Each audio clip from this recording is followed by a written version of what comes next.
Hello everybody, Meghan Angley here with Guerilla Sports for Angley's Angle. The Avs just won 3-1 over the Calgary Flames, and more importantly, they secured the President's Trophy. Gabriel Landeskog opens the scoring late on the power play. Brock Nelson wins that draw, and it is a one-touch pass cross crease from Nathan MacKinnon to set up Landeskog quickly there. Milestone night for both Nathan MacKinnon and Marty Necas. Nathan MacKinnon, a new career high in goals with 52 on the year, and he's just not done. And Marty Necas, he's on the doorstep of 100 points now, just 2 away after a 3-point night. He had a beautiful play through traffic after a give-and-go high. That is a sneaky quality in Marty Necas' game. And then the final observation is the number of shorthanded chances the Avs have been able to generate on the penalty kill with the addition of Logan O'Connor. He's known as the Shorty King, and it's not necessarily Logan O'Connor like on the doorstep of scoring the shorthanded goal, but he is a factor in creating those opportunities. And then similarly, Jared Bednar alluded to giving some guys necessary rest. So the lineup could look a little funky as we get down to the final games of the year. He even tried out some different lines in the top six, elevating Landeskog on that top line with Lehkonen and MacKinnon, giving Necas some looks with Nichushkin and Nelson. I love to see it. Jared Bednar talked about in the 2022 season how he gave Nathan MacKinnon different wingers at home and on the road in those final games of the regular season just to give him some different looks. So it's a good time to test, and now because they've secured the President's Trophy, they've got a little room to experiment here. All right, that's actually it for Angley's Angle. I'll talk to you guys later. Hello, Meghan. Country, welcome to Game 4 in the 6-game homestand. Your Eagles will close out this weekday series against the Ontario Reign, and they're looking to reclaim their top spot in the division now, just a point back with Ontario winning last night. And you get yanked down in the dying minutes of this game and respond with an empty net goal. Can you talk to me about the resilience of this group riding the highs and the lows? Into USA Hockey Night at Blue Arena. The Eagles are looking to come back after a difficult shutout loss last night. Coach Letestu said in the postgame that in trying to force that first goal in the game, they pressed a little too hard and stepped outside of their structure, and Coachella made them pay for it. On a more positive note, Trent Miner was great in net with 27 saves, and they were perfect on the penalty kill through 4 times shorthanded. And speaking of comebacks, the Eagles get a huge boost tonight, making his season debut. Jacob McDonald returns to the lineup. He's getting to wear one of these awesome USA Hockey-inspired jerseys, and it's on the heels of a career season that broke an AHL record, 31 goals for the most goals by a defenseman in a season. Can you walk me through the shift leading up to you and Bardakov causing chaos on the net front for that second goal? The Colorado Eagles close out this weekend series against Chicago, but they get 3 more cracks at them as they will be in Chicago next weekend. They come in on the heels of a 5-4 overtime loss. They pick up a point in that overtime period, and they overcame a lot of adversity to get there. Jason Megna scored first for the Eagles. It was a 3-goal second period to overcome a 2-0 deficit. TJ Tynan and then Alex Barré-Boulet with what was initially the go-ahead goal. Chicago struck in the third period, and then Ty Felleber with the late tying goal. Significantly, that top line accounted for 3 of those 4 goals. Coach Letestu told me in the postgame it wasn't just their offensive contributions. They didn't cheat the game on the defensive side of the puck, and there was a 43-18 shot differential. The Eagles were pouring it on Chicago all night long, so there are plenty of positives to build on, and that's what they'll take into tonight. I'm Meghan Angley, and that is your pregame report. Hard to ask for a better start than that. What kind of a difference does it make in setting the tone? You built some momentum in the shots battle. What are you looking to see more of in the second period? You had some unwanted visitors in the crease in that second period. How did you stay dialed in to get the shutout tonight? That is back-to-back shutouts for this team between you and Posh. What are you seeing from the goal out that this team is doing so well in front of you to support you guys? Now let's head it down to Meghan, who's standing by with Tristan Nielsen. Hello, Meghan.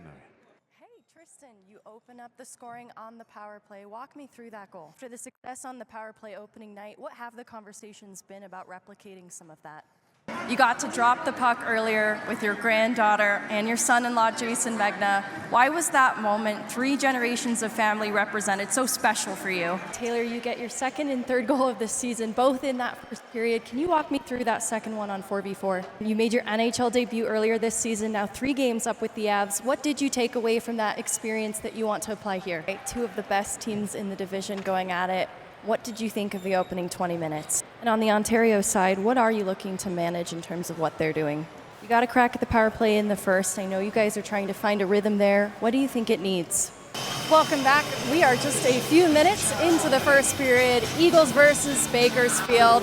They just had a pretty successful kill, and this is going to emphasize the importance of special teams. They were important last night, and they continue to be important for the Eagles tonight. I know Coach Letestu wants them to find their 5v5 game too, but so long as that kill stays strong, the Eagles are in great shape. Welcome back. We are midway through the second period, but I wanted to carve out some time for us to breathe a sigh of relief. Though not in the lineup tonight, Trent Miner has been returned to the Colorado Eagles after helping to back up Scott Wedgwood while Mackenzie Blackwood got healthy. He had a really strong outing coming in relief against the Carolina Hurricanes, staying strong to force that to OT and secure that point. Alex Barré-Boulet's natural goal-scoring instinct. 34 goals, that 2019 the AHL goal scorer of the year. So it was a bit surprising to see him go without his first of the year until 9 games into the season now with a 2-goal night. But I wanted to shout out his unselfish play on that Eagles power play because he is second on the team in power play assists. He has such a good offensive instinct. He's also a great distributor of the puck. So I'm glad to see him finally get rewarded for that lethal shot, but he has been a huge conduit for their offense on that Eagles power play as well. Standing by right now with our own Meghan Angley. Meghan. All right, Ty, you get the shorthanded goal yesterday, 2 really strong kills in the first. How can you gain some momentum from such a strong PK? Gotten a lot of playing time with Parker Kelly and Jury as well this year to build up that similar kind of familiarity, and it's that familiarity and trust in one another that makes this play work for them so much. And so I talked about how in this, race for the puck to try and claim possession, Jury sees that Kelly has Bogosian lined up, and he knows and trusts that Parker Kelly's going to do Parker Kelly things here. He's going to go for Bogosian and either win that battle or force Bogosian to make a quick decision. And that's what ends up happening. Bogosian has to rim that puck around the half wall, and so Jack Jury's kind of hung back high to retrieve it. Has to make a bit of a sacrificial play here, take some contact to get that puck out. I mean, it's Joel Kiviranta who's here not circled. That's going to drive for it. And the trust that everyone is going to do their job here, right? Like Jack Jury gets to the half wall, takes the hit. Now Kiviranta is going after Middleton, and in a similar fashion, now Middleton has to make a quick decision. And in this case, he tries to clear it, but Jury recognizes that's a quick decision he's going to have to make because of what Kiviranta is doing. So he gloves it down, gets it to Parker Kelly, and that's how they're able to get this opportunity. Going back to the time the Avs drafted you in 2021 through this point, what's something people should know about the path that you've taken to getting here? That's a good question. Morning, I'm Meghan Angley, and I'm here joined by Keith Jones, President of Hockey Operations for the Philadelphia Flyers, ahead of an exciting matchup against the Colorado Avalanche here in Ball Arena. And I don't want to neglect talking about the prospects that are in the pro pipeline right now, players that have forced the club to make difficult decisions like giving Bobby Brink NHL ice time and Tyson Forster. What do you think has been the secret to their success being able to ascend to the pro level and be pro ready as soon as they have been? This game's always special, and just for everybody involved, and the thoughts where it goes to, and everybody gets to have a lot of fun, and probably the only goal you get to celebrate for about 10 minutes. So yeah, it's great. Every one of these stuffed animals gets into the hands of a child. When a fan throws them out on the ice, it literally lands in the hands of a child that has faced abuse, neglect, domestic violence, or at risk in our community. When I see the Bears, I think I don't even see teddy bears or stuffed animals. I honestly see smiles. And even superstars like Nathan McKinnon consult a sports psychologist ever since the 2018 season to stay at the top of his game. 2 Avs players have turned to the program this year to receive care. Val Nichushkin and memorably Sam Girard to treat severe anxiety and depression. It begs the question, what are the attitudes and conversations around mental health in the Avs locker room? I talked to Cale Makar, Nathan McKinnon, and more to find out. Cale Makar had a lot to say about mental health. He made a point to share that he takes time to talk to someone away from the ice to take care of the mental load. It was then time for our second round of interviews. Today that included Pierre Turgeon and beloved wife Coco Lacroix, Denny Savard, Charlotte Graham, and Claudia Landry. Each revealed something new about Pierre, the person, not just the Hockey Hall of Fame GM. He just had that presence that was so powerful.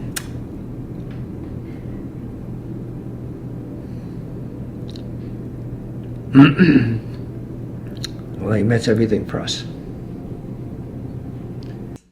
Obviously, everyone wanted Pierre to be here for this Yes. moment. How do you think he'd want to be remembered? I think he was a very passionate person. And it's funny because I still have my last text, phone call I have with him